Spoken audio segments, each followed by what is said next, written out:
It's been a bit of a messy start for the coalition government this week, with Mark Mitchell walking back his plan for more cops on the beat. And then there's the case of Casey Costello, the tobacco excise freeze debacle. Still haven't got to the bottom of this. We're going to talk about this and a few other things with our political panel this morning. We've got Labour MP Willie Jackson and we've got Justice Minister Paul Goldsmith. Willie Jackson's in the studio with us. Paul Goldsmith is up in Waitangi, ahead of Waitangi weekend. I'm going to start with you, Minister, and we're going to start with Casey Costello. What is the real story here? Is this just, she's a new minister, right? Is it the case that she's just made some amateur mistakes because she's a new MP and a new minister? Or is she actually in the government doing the tobacco industry's lobbying?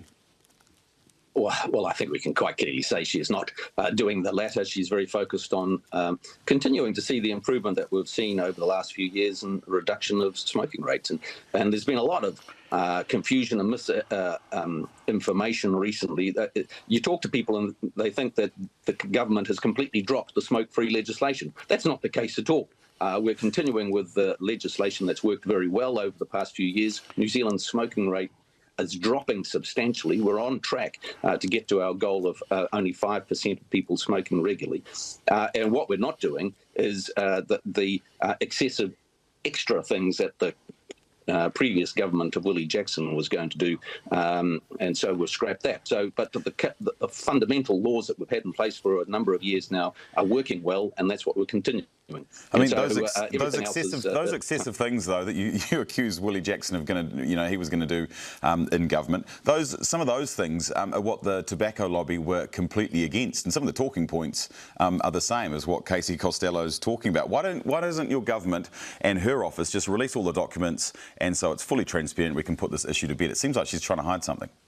Well, look, it's up to the minister, obviously, to handle how she releases information. Obviously, as a government generally, we want to be as open and transparent as we can. But ultimately, that's for the minister herself to work her way through. Willie, I want to bring you in here. What do you think about this whole situation? You can respond to the allegations that the minister just put to you. But do you think Casey Costello should be sacked, or should she be given a warning? What's your take? No, well, she should go. She should go because she has been spinning stories in Parliament. I think we all saw that. You saw the questions, Lloyd, the other day.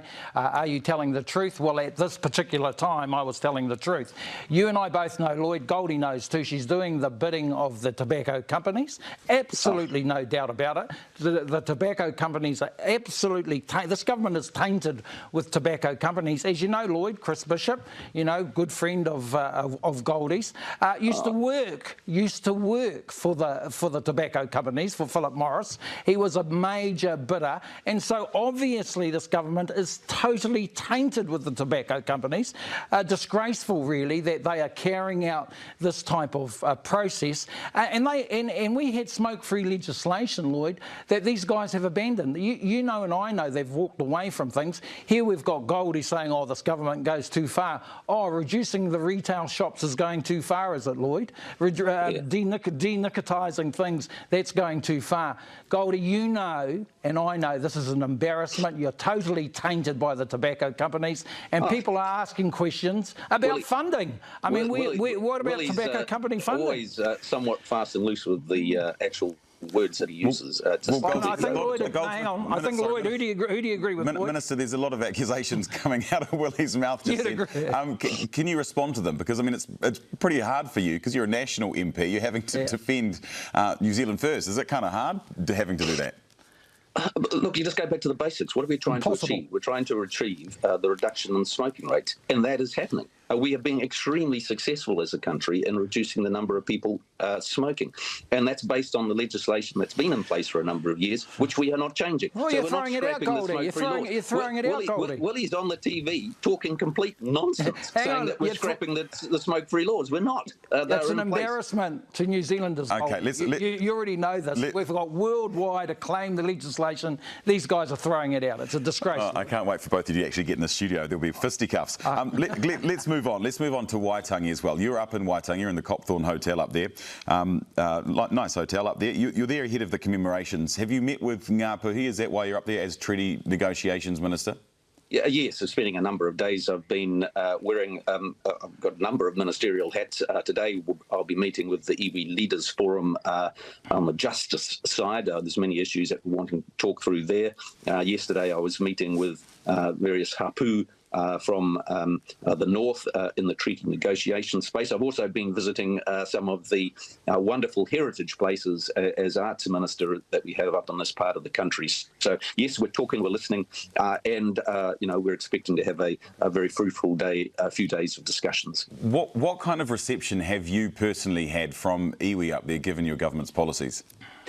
A very warm reception. People want to get on with the treaty negotiations process up here in the north. They're all conscious of the fact that previous national governments have actually made great progress on that area, and notwithstanding all the talk, and they want to get into it. They want Northland. There are two things that really need to happen to get Northland humming. One is we need a decent road, which not some holiday highway that the previous government was mocking. Actually, a decent road to the north. And secondly, we want to get on and deal with the various hapu within the Ngāpuhi area in order to get a settlement sorted so that they can get on with their lives and make some real economic progress, which is what this part of the country needs. Willie, you're heading up to Waitangi as well. What kind of reception do you think the government's going to get up there?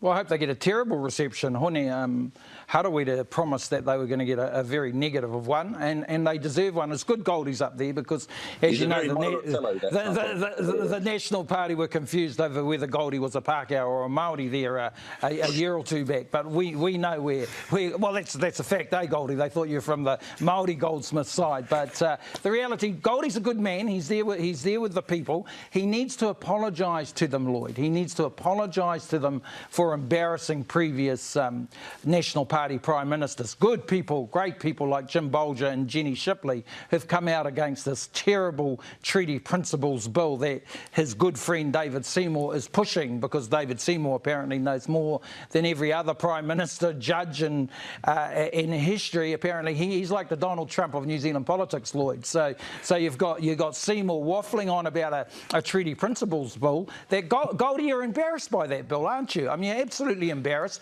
We've heard Tama Pōtakas come out and said no, no, no, no. We've had the Prime Minister come out and say no, no, no, no. So show some courage, Goldie, and say to the iwi leaders, it's over, it's finished, and you don't support it because you're talking about rubbishing New Zealand history here, Lloyd. You know, the Treaty Principles Bill is about getting rid of Māori rights. I'll give you a very quick right reply to that, Minister, before we bring this to an end. Again, it's actually very sort of nonsense that he's talking about getting rid of Māori rights. Nobody's doing that. Nobody's talking about changing the Treaty of Waitangi. Nobody's dropping the Treaty of Waitangi. It will continue to be important. What we're trying to do actually as a nation over the next few years is to try and work out how you manage to honour the treaty while at the same time defend those fundamental human rights that we all understand and need, which is sort of equality before the law and equal voting rights. Right. And don't forget that Willie Jackson and the previous government just announced on TV that democracy has changed in this country. Didn't explain what that meant, where we were going, had no idea what he was talking about. And that's the sort of things that we're trying to deal with as a new government. Is we've got to go through these things in a calm and collected measure, and that's what we'll be doing. As much as I'd love this to continue, because this is quite fiery, we've got to bring it to an end because we're running out of time. But thank you very much to both of you for your time. That is Labour Party MP Willie Jackson and Minister of Justice Paul Goldsmith, who's up in Waitangi.